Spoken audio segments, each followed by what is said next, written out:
Halo semuanya, selamat datang kembali di channel ini. Jumpa lagi dengan saya Vicky Himpong. Bagaimana kabar kalian semuanya? Aku berharap teman-teman semua selalu dalam keadaan yang sehat.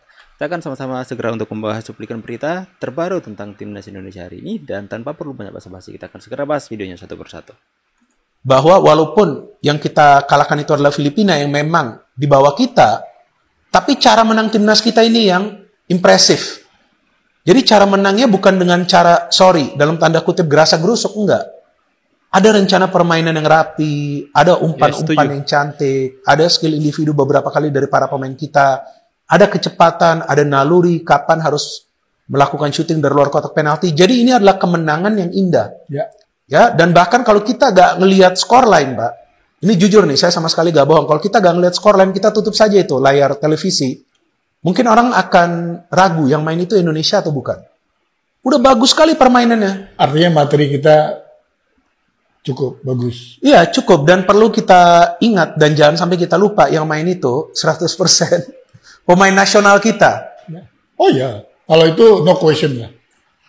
Saya menarik.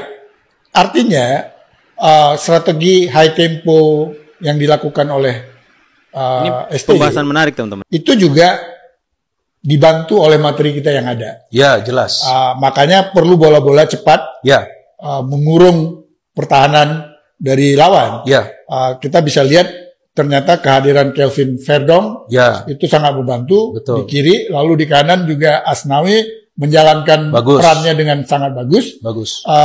Bukan artinya Sandy Wolf jelek, bukan artinya Shane Patinama jelek, tapi untuk permainan yang cepat ini memang sudah tepat. Betul. Memasang Asnawi sama Verdong. Ya.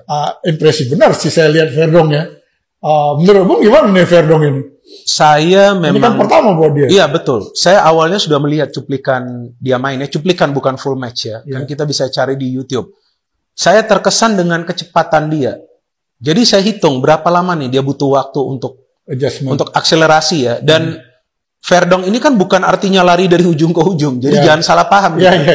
Ini short sprint. Ya. Short sprint itu sangat sulit dilakukan oleh para pemain. Oke. Di negara manapun tuh sulit banget tuh mau lari short sprint gitu. Yang bisa lakukan hanya pemain-pemain top sebetulnya. Seperti Ronaldo, Mbappe, Messi aja nggak bisa. Ya kan? Artinya itu sulit banget lah. Nah, Kelvin ini bisa melakukan yang namanya short sprint dalam tempo waktu 5 detik. Saya mengingatkan back Real Madrid dari Brazil. Yes. Siapa itu namanya? Carlos. Carlos. Iya, Roberto Carlos. Jelas sekali. Jadi Roberto Carlos itu kan dia short sprintnya cepat. Udah itu kalau dia udah dekat ke kotak penalti, dia gak bakal pikir dua kali. Mau sebelahnya ada temannya, dia akan syuting. Ya. Itu bukan artinya egois, karena dia punya kemampuan syuting yang keras dengan kaki kirinya. Jadi kalau syutingnya itu walaupun kena pemain tim lawan bisa berbelok juga. Itu bola. Jadi Kelvin melakukan itu 2 kali. Sekali yang dia melakukan off target, tapi keras banget, itu kenceng banget. Sekali lagi kena kakinya kiper Filipina. Jadi ya selama ini saya melihat pilihan-pilihan pemain dari Sintayong dan juga tentunya bersama federasi, ya sejauh ini bagus-bagus semua. Saya hampir lihat sempurna ya. Kalau lihat kemarin pertandingan lawan Filipina ya. Dapat ujian, saya sedikit ragu sebelum kita terjadi gol ya. Oke. Saya ingat kata Bung Binder, permainan Filipina lawan Vietnam, mereka main terbuka. Iya. Ternyata kemarin kan lawan Indonesia di babak pertama dia tidak main terbuka. Oke. Dia coba bermain blocking kan. Oke. Nah akhirnya ini mempersulit kita menerobos lah. Oke. Walaupun high tempo kita sudah benar. Yes. Bola di tengah kita kuasain, cuma membongkar pertahanan Filipina tidak mudah juga. Oke. Tapi apa yang menurut catatan saya, keberadaan Bang J di belakang, itu membuat kita sedikit nyaman. Ya. Dia disiplin benar menjaga pertahanan. Betul.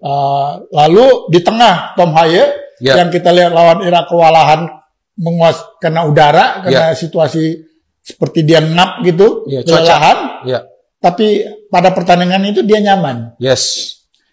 Akhirnya tendangan dia membuat gol di menit ke-31. Itu gegap gempita. Pasti. Saya sampai loncat, tapi saya ingat, gue kan ada sakit juga ini. Tapi itulah Luar biasa. Hati-hati Ya, ya, dan memang sebelumnya saya ada bicara di platform lainnya, bukan di platform saya, tapi ada di platform lainnya. Saya menjelaskan bahwa Indonesia bahwa walaupun yang Terbiasa kita kalahkan itu adalah Filipina yang memang STY misalnya minta 100 pemain diaspora lagi, PSSI siap menyanggupi? Tidak bisa melihat terkotomi pemain diaspora atau apa. Saya selalu bilang, Indonesia perlu 150 pemain. Ya. 2 kali 11 di tim senior, 3 kali 11 di tim U22, 4 kali 11 di U20, dan 5 kali 11 di U17. 150 ini menjadi tadi roda, mesin, yang silih berganti. Kenapa? Dari 5 kali 11 yang U17 bukan berarti 55 pemain langsung masuk tim senior, mungkin 10, mungkin 5, yang lainnya gagal gitu. Artinya apa? Database 150 ini harus terpenuhi. Dari mana? Dari grassroots, dari Liga Indonesia, termasuk dari pemain-pemain kita yang di luar negeri. Nah, tim nasional yang bertanding di World Cup nanti, ya, itu harus punya 2 kali 11. Siapapun yang cedera, siapapun yang kartu kuning, siapapun yang bisa main, penggantinya harus sama baik. Harus merata. Kalau mau lolos World Cup begitu, kalau nggak, aduh. Punya skuad yang mendalam ya Pak ya? Iya. Tapi bagaimana Anda bisa menjamin bahwa pengembangan prestasi timnas ini akan paralel dengan perbaikan kualitas liga dalam negeri? Tahun ini saya perbaikin timnas, habis ini liga. Oke. Grassroots kan udah mulai jalan. PSSI sudah menaturalisasi lebih dari 40 pemain sebelumnya. Ya, tetapi masa PSSI hari ini kita menginginkan pemain yang dinaturalisasi ada turunan Indonesia. Itu kebijakan sama tapi berbeda policy aja. Baik. Nah, hal-hal seperti ini yang saya rasa yang namanya membangun itu perlu komitmen jangka menengah dan panjang, tidak hanya short term. Jika nanti memang Anda sudah tidak menjabat lagi sebagai Ketua Umum PSSI, Pak Erik, legacy apa yang ingin Anda turunkan? Ya, sama seperti BUMN, saya nyiapin blueprint, roadmap, ya, SOP, bagaimana leadership baru, ya kita siapin seperti ini. Di mata Pak Irawadi, Sintayong ini udah berhasil belum? Lagi. Ini pertanyaan tendensius sekali ya. Hanya menciptakan. Dia udah pernah juara apa sama kita? Ya, belum kan? Dia Piala AFF sekali runner up, habis itu semifinal 2 kali itu. Artinya besok ada AFF nih Pak. Kan kita menghindar dari AFF. Kalau saya bilang menghindar itu, bukan dengan alasan kita mau Piala Dunia T3. Iya ya, kalau saya lihat sih gitu Pak, karena Piala Dunia itu yang putaran pertama itu kan yang sampai kita lawan Jepang itu kita selesai 23 November. Terus yang ya kita kan, AFF itu AFF 29. Sebenarnya kan bagus tuh, tinggal terusin kan? Tinggal terusin. Kan kita nggak mau. Ya kan? Karena kita nih udah luar biasa, kita merasa udah level kita Asia, nggak perlu AFF. Kita takut kalah sama Thailand, jadi ke levelnya turun lagi. Nggak, kalau saya bilang ya? begini lah, seperti Akmal ya, misalnya. Ini ada uang 10 juta. Ya. Ini ada uang di sini, ini yang tinggal ngambil 1 juta. Pilih mana? Ini masih mimpi nih. Ya saya ambil harusnya Bung Toel yang fakta aja, ada siap netizen kan. AFF kan kita itu buat kita sebetulnya sekarang ini fakta. Ya kan, kita tinggal ngalahin Thailand. Kalau di atas kertas, bisa nggak kita ngalahin Thailand? Nah, tapi kita nggak mau. Kita mau kirimnya yang U23 kan, kalau nggak salah kan. Bintang tamu Padahal yang itu udah dimau selesai. oleh Akmal ini. Aduh, Akmal. Coba kita sekali-sekali kita lihat komentar netizen ya teman-teman ya. Soal bagaimana Akmal mendatangkan bintang tamu seperti ini ya. Kita coba lihat sedikit komentar-komentar netizen ya teman-teman. Akmal beda bintang tamu, beda karakter. Sayang Pak, punya pemain puluhan miliar, punya pemain Swansea Serie A, masa disuruh main di Tarkam. Bintang tamu yang diharapkan Bung Akmal. STY misalnya minta 100 pemain. Di mata Pak Irawadi. Kemudian Dungu.